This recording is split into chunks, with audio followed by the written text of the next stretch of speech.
ริยมรรคมีองค์8นี้คือข้อปฏิบัติให้ถึงละ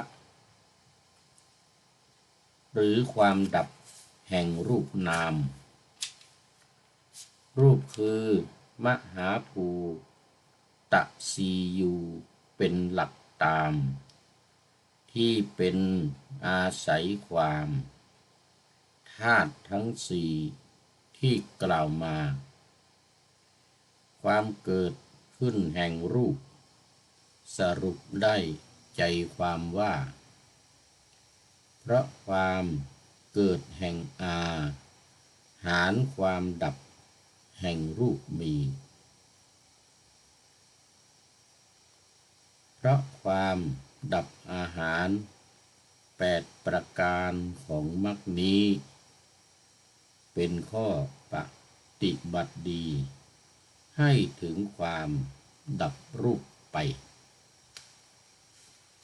ขอถวายความนอบน้อมแด่พระรัตนตรัยมีพระพุทธเจ้าเป็นต้นขอถวายความเคารพพระมหาเถระพระเถรานุเถระเจ้าคณะพระสังฆาธิการทั่วโลกมีพระเดชพระคุณพระธรรมเสนาบดีเจ้าคณะภาค7วัดพระธาตุดอยสุเทพเป็นต้นและขออำนวยพรแด่ท่านผู้ฟังท่านผู้ชมสาธุชนพุทธบริษัททั้งหลายวันนี้รายการธรรมะหลังธรรมวัดเย็นของวัดพระธาตุดอยสุเทพออกอากาศทางสถานีวิทยุพระพุทธศาสนาแห่งชาติและจริยธรรมวัดพระธาตุดอยสุเทพ มีพ่อครูวันลบนามวงพรหมเป็นผู้อำนวยการอาจารย์พระมหาประสิทธิ์ประสาธิโกเป็นหัวหน้าสถานีและอาตมาภาพพระครูปริยัติยานุศาสตร์เป็นผู้บรรยายเป็นประจำทุกวันเวลา 18:40 นาทีถึง 19:10 นาทีสำหรับวันนี้ก็ยังเหมือนเดิมถ่ายทอดเสียงล่วงหน้ามาผ่านทาง Facebook Live สวัยไลฟ์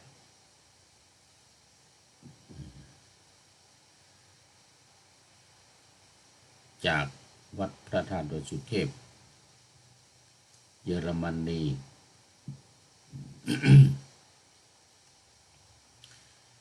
ซึ่งวันนี้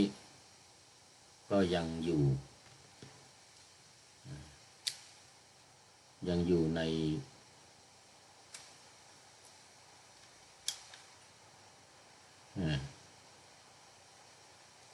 วัดพระธาตุดอยสุเทพเยอรมนี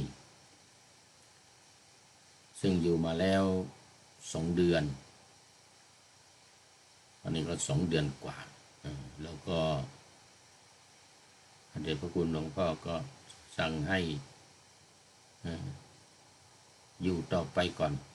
เพราะว่าตอนนี้ยังไม่ได้เจ้าอาวาสยังไม่มีก็ให้ผู้พูดเนี่ยอยู่ดูแลเฝ้าไปก่อนมีแต่พระธรรมทูตที่ส่งมาเป็นระยะ3 เดือน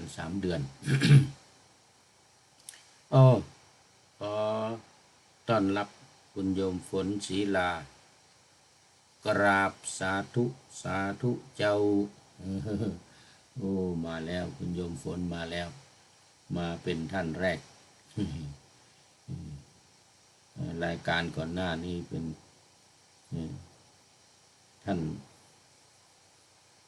สุดท้ายไม่ใช่สุดท้าย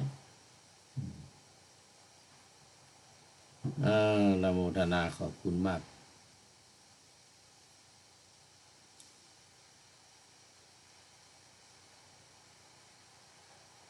สำหรับรายการในวันนี้ก็ต้อง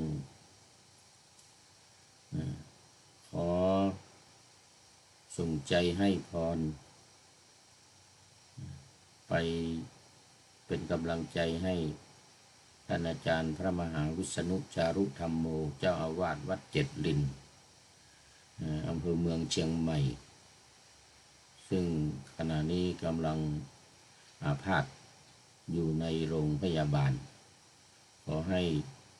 หายจากโรคภัยไข้เจ็บโดยเร็วพลันนะและมีความสุขกายสุขใจอยู่กับลูกศิษย์ลูกหาศรัทธาประชาชนชาววัดเจ็ดลิงภิกษุสงฆ์สามเณรและศรัทธาญาติโยมสืบต่อไปโดยเร็วที่สุดอันดับสองก็ขอ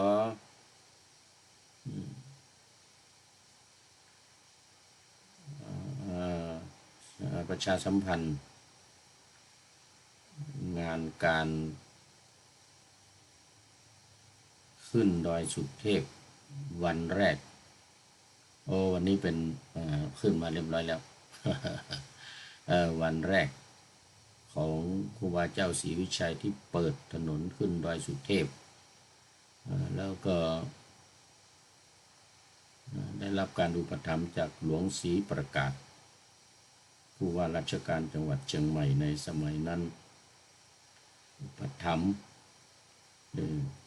รถ1 คัน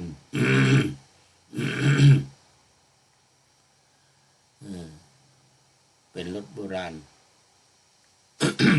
ขออภัยซึ่งนำไปถวายครูบาขี่ขึ้นดอยสุเทพเป็นครั้งแรกเป็นการเปิดถนนขึ้นดอยสุเทพที่สร้างมา5 เดือน5 เดือนกว่ารู้สึกว่าจะ5 เดือนกับ7 วันก็นับจาก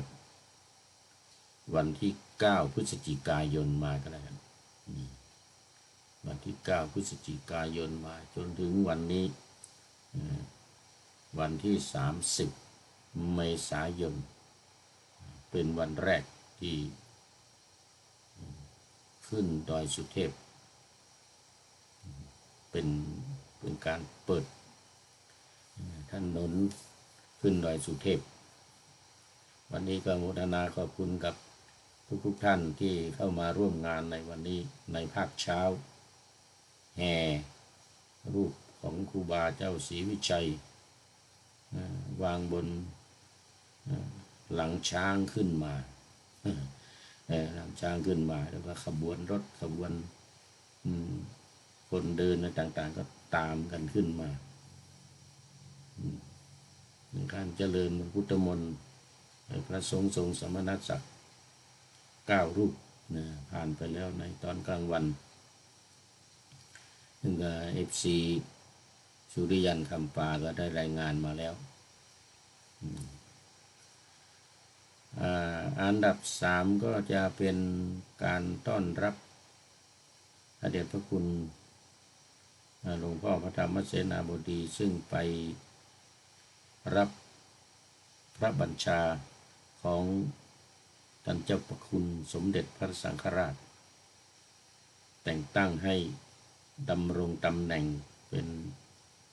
เจ้าคณะภาค7จังหวัดเชียงใหม่ลำพูนและแม่ฮ่องสอน3 จังหวัดอยู่ในความดูแลของพระเดชพระคุณหลวงพ่อโดยหลวงพ่อจะได้กลับมาจากกรุงเทพมหานครตอนเย็นวันนี้แล้ววันพรุ่งนี้วันที่1 พฤษภาคมก็จะได้จัดพิธีต้อนรับพระบัญชาสมเด็จพระสังฆราชที่วัดพระสิงห์วรมหาวิหารก็ถือโอกาสนี้เชิญชวนญาติโยมทั้งหลายให้ไปร่วมกันต้อนรับพระบัญชาสมเด็จพระสังฆราชที่วัดพระสิงห์วรมหาวิหาร วันพรุ่งนี้ตอนเช้า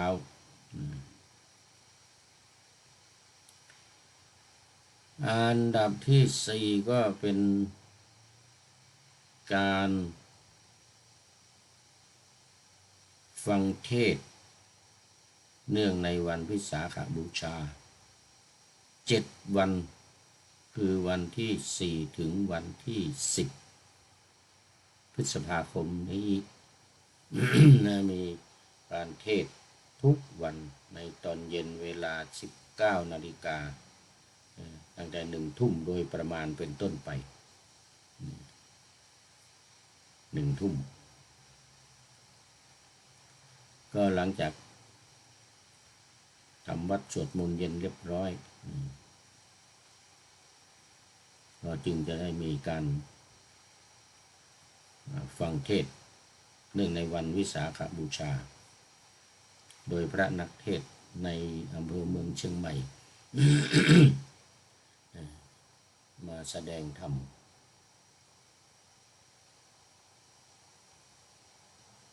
และก็ร่วมงานวันวิสาขบูชาวันที่11วันอาทิตย์ที่11ตามปกติ ตอนเช้ามาก็ทำบุญตักบาตรฟังสัมโมทนียกถาจากพระเดชพระคุณหลวงพ่อพระธรรมเสนาบดีเจ้าคณะภาค7เจ้าอาวาสวัดพระธาตุดอยสุเทพตามปกติ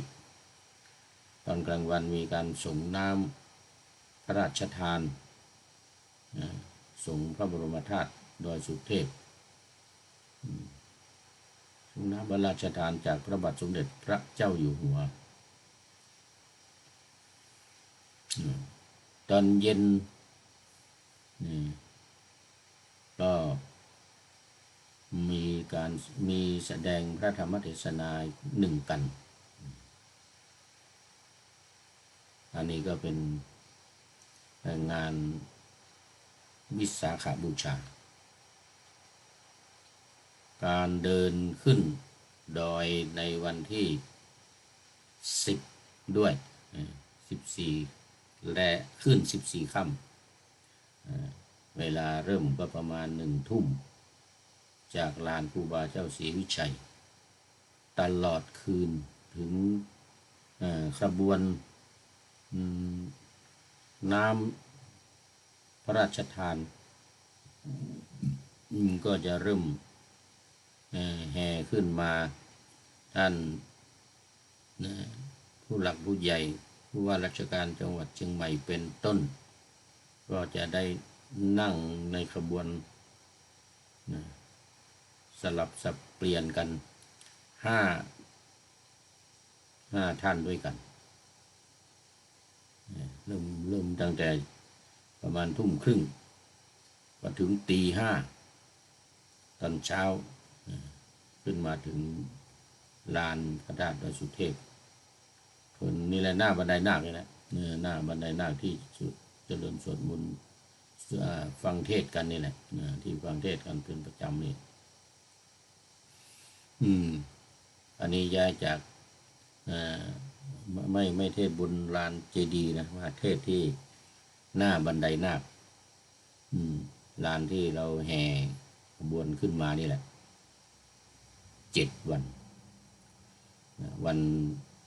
นที่11นั้นเป็นบนพระธาตุดอยสุเทพย้ายขึ้นไปบนธาตุดอยสุเทพบนลานเจดีย์แล้วอันดับต่อไปอันดับที่5นี่ก็เป็นการฟังเทศน์อีกเหมือนกันเนื่องในวัน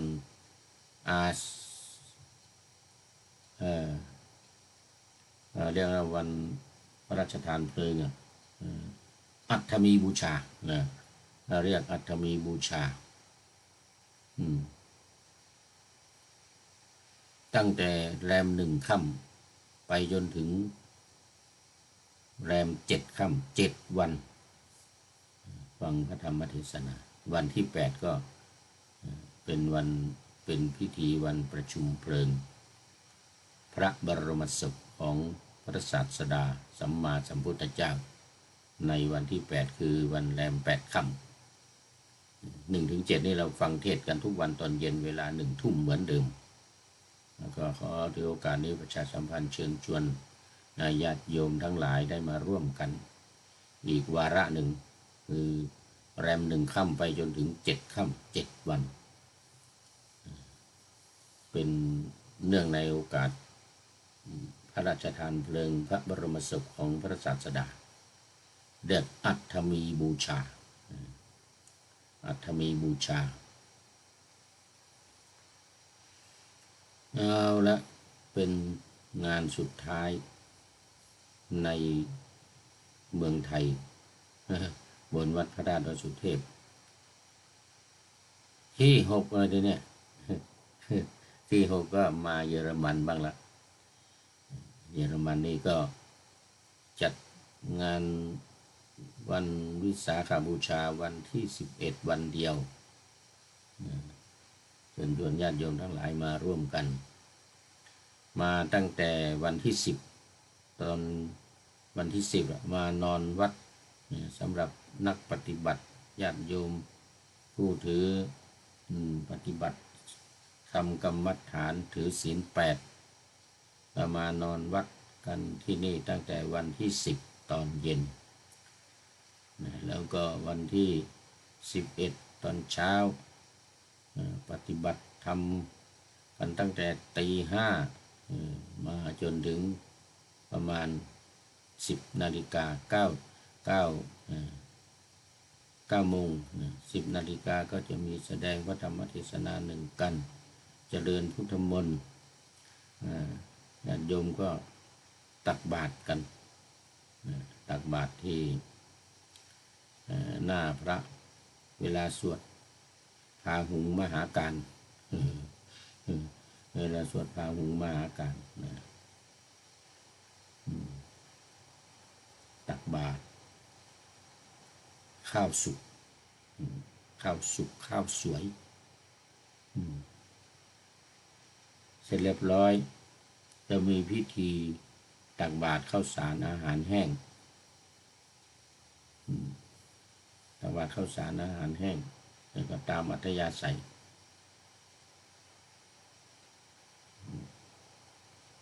ก็ภาคบ่ายนี้ก็มีไหว้พระธาตุบรมธาตุดอยสุเทพจำลองที่อยู่ในวัดพระธาตุดอยสุเทพเยอรมันนี้แล้วก็ประทักษิณเวียนเทียน3 รอบเป็นเสร็จพิธีอันนี้ที่วัดพระธาตุดอยสุเทพเยอรมันไม่มีอะไรมากนิดๆหน่อยๆนิดๆหน่อยๆในวันสำคัญเอางานที่7ทีนี้งานที่7ก็อยู่ที่วัดธาตุดอยสุเทพแห่งนี้คือการฉลองวัดธาตุดอยสุเทพทำบุญเฉลิมฉลองครบ11 ปีของวัดพระธาตุดอยสุเทพเยอรมนีแห่งนี้ ในวันที่25 พฤษภาคม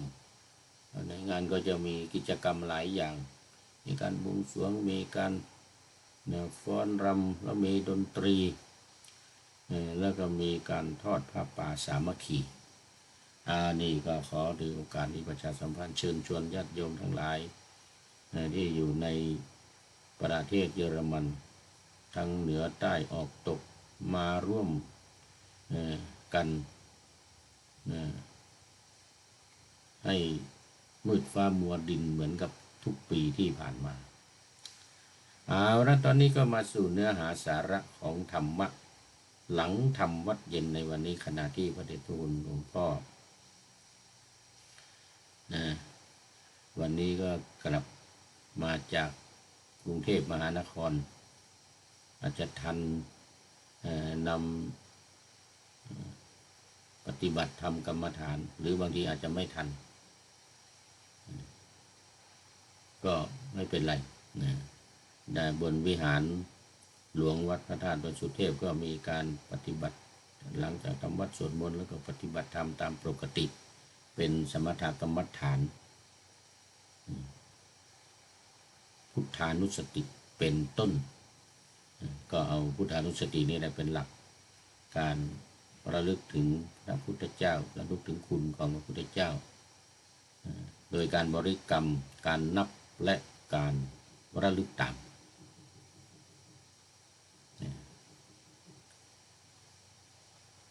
แต่การบริกรรมก็คือบริกรรมว่าพุทโธพุทโธพุทโธเพื่อให้จิตสงบแล้วจะได้บรรลุธรรมตามขั้นตอนเช่นเป็นโสดาบันสกทาคามีอนาคามีเป็นลำดับไปเนี่ยนะอันนี้ก็เป็นปกติปกติของวัดพระธาตุดอยสุเทพนำโดยพระเดชพระคุณหลวงพ่อพระธรรมเสนาบดีเจ้าคณะภาค7เป็นประจำทุกวันทั้งเช้าและเย็นพุทธานุสติเป็นสมถกรรมฐานก็เข้ามาสู่เนื้อหาของการบรรยายวันนี้เป็นแบบวิปัสสนานะทีนี้ญาติโยมที่ร่วมทำวัดสวดมนต์เย็นเรียบร้อยก็มานั่งทำสมาธิภาวนา2 อย่างที่1ก็สมถกรรมฐานดังที่กล่าวไปแล้วแล้วก็อย่างที่2ก็คือวิปัสสนาคือรับฟังทางวิทยุนี้เป็นวิปัสสนาคือข้อที่1การฟังข้อที่2การคิดเองข้อที่3การพิจารณาหัวข้อธรรม73หัวข้อสรุปลงในไตรลักษณะ3อย่างคืออนิจจังทุกขังอนัตตาเป็น76อันนี้คือการปฏิบัติกรรมฐานแบบวิปัสสนาที่จะนั่งจะยืนจะเดินจะนอนอะไรได้ทุกอิริยาบถสำคัญคือการพิจารณาอารมณ์ของวิปัสสนา73ข้อนี้ข้อใดข้อหนึ่งหมวดใดหมวดหนึ่งมีอยู่6หมวดหมวดที่1ขันธ์5หมวดที่2อายตนะ12หมวดที่3ธาตุ18หมวดที่4อินทรีย์22หมวดที่5อริยสัจ4และหมวดที่6ปฏิจจสมุปบาท12รวมเป็น73ข้อนี่เป็นหลักการวิธีการปฏิบัติวิปัสสนาโดยตรงสายตรงเพื่อให้เกิดความรู้ความเข้าใจเรียกว่าเกิดปัญญาญาณวิปัสสนานี่เป็นการทำให้เกิดปัญญาโดยการอบรมภาวนาคำว่าอบรมภาวนาในที่นี้ก็หมายถึงการทำให้เกิดความเข้าใจสมกับคำว่าวิปัสสนาซึ่งแปลว่าเห็นแจ้งอย่างวันนี้มาพิจารณาหัวข้อธรรมในหัวข้อว่าอริยมรรคมีองค์8คือข้อปฏิบัติให้ถึงความดับแห่งรูปอริยมรรคมีองค์8นี่ก็อยู่ในอริยสัจ4ข้อที่4ข้อสุดท้ายเรียกว่าทุกขนิโรธคามินีปฏิปทาข้อปฏิบัติเพื่อให้ถึงความดับทุกข์โดยการปฏิบัติตามมรรคมีองค์8ประการในหัวข้อวันนี้ที่มาในขันธวรวรรคสังยุตตนิกายพระสุตตันตปิฎกเล่มที่18ฉบับสยามรัฐหน้า72ข้อที่143ใจความว่าภิกษุทั้งหลายรูปเป็นอย่างไรคือมหาภูตรูป4ดินน้ำไฟลมและรูปที่อาศัยมหาภูตรูป4นี้เรียกว่าอุปาทายรูปมี24รวมแล้วเป็น28นี่เรียกว่ารูปความเกิดขึ้นแห่งรูปย่อมมีเพราะความเกิดขึ้นแห่งอาหารความดับแห่งรูปย่อมมีเพราะความดับแห่งอาหารนี่ก็เน้นในเรื่องของอาหาร4อย่างนะ กวริงกราหารอาหารคือคำข้าวที่เรากินมโนสัญเจตนาหารอาหารคือจิตคือใจเป็นต้นนะเป็นต้นอริยมรรคอันประกอบด้วยองค์8นี้นั่นเองเป็นข้อปฏิบัติให้ถึงความดับไม่เหลือแห่งรูปคือสัมมาทิฏฐิสัมมาสังกัปปะสัมมาวาจาสัมมากัมมันตะสัมมาอาชีวะสัมมาสติและสัมมาสมาธิภิกษุทั้งหลายก็สมณะหรือพราหมณ์เหล่าใดเหล่าหนึ่งรู้ยิ่งแล้วซึ่งรูปอย่างนี้รู้ยิ่งแล้วซึ่งความเกิดขึ้นแห่งรูปอย่างนี้รู้ยิ่งแล้วซึ่งความดับแห่งรูปอย่างนี้รู้ยิ่งแล้วซึ่งข้อปฏิบัติให้ถึงความดับแห่งรูปอย่างนี้แล้วปฏิบัติเพื่อความเบื่อหน่ายเพื่อความคลายกำหนัดเพื่อความดับแห่งรูปสมณะหรือพราหมณ์เหล่านั้นชื่อว่าปฏิบัติดีแล้วชนเหล่าใดปฏิบัติดีแล้วชนเหล่านั้นชื่อว่าย่อมยังลงในธรรมวินัยนี้ภิกษุทั้งหลายก็สมณะหรือพราหมณ์เหล่าใดเหล่าหนึ่งรู้ยิ่งแล้วซึ่งรูปอย่างนี้ความเกิดขึ้นแห่งรูปอย่างนี้ความดับแห่งรูปอย่างนี้รู้ยิ่งแล้วซึ่งข้อปฏิบัติให้ถึงความดับแห่งรูปอย่างนี้แล้วเป็นผู้หลุดพ้นเพราะเบื่อหน่ายเพราะคลายกำหนัดเพราะความดับเพราะไม่ถือมั่นในรูปสมณะหรือพราหมณ์เหล่านั้นชื่อว่าหลุดพ้นดีแล้วสมณะหรือพราหมณ์เหล่าใดหลุดพ้นดีแล้วสมณะหรือพราหมณ์เหล่านั้นเป็นเป็นพลีเอกพลีสมณะหรือพราหมณ์เหล่าใดเหล่าหนึ่งเป็นเกพลีความเวียนวนเพื่อความปรากฏย่อมไม่มีแก่สมณะหรือความเหล่านั้นคือไม่มีความวนเวียนว่ายตายเกิดอะไรต่างๆนี่ไม่มีเอาแล้ววันนี้หมดเวลาพอดีก็ฝากอริยมรรคมีองค์8ซึ่งเรารู้กันดีเนี่ย8ข้อเนี่ยนะว่าเป็นข้อปฏิบัติให้ถึงความดับแห่งรูปกายเหล่านี้คือทั้งรูปทั้งนามนั่นแหละวันนี้คุณโยมฝนศรีลาก็เป็นท่านสุดท้ายเข้ามาในรายการวันนี้ขอโมทนาเป็นอย่างยิ่งขออำลาพรากจากผู้ชมฟังที่เดินยืนนั่งนอนฟังทั้งหลายขอให้มีความสุขใจและกายสดชื่นสบายไปตลอดกาลนำเอาธรรมะไปปฏิบัติเพื่อให้กำจัดทุกข์ใหญ่ภัยพานพ้นเกิดตายในวัฏสงสารบรรลุนิพพานทุกท่านกันเถิดขอเจริญพร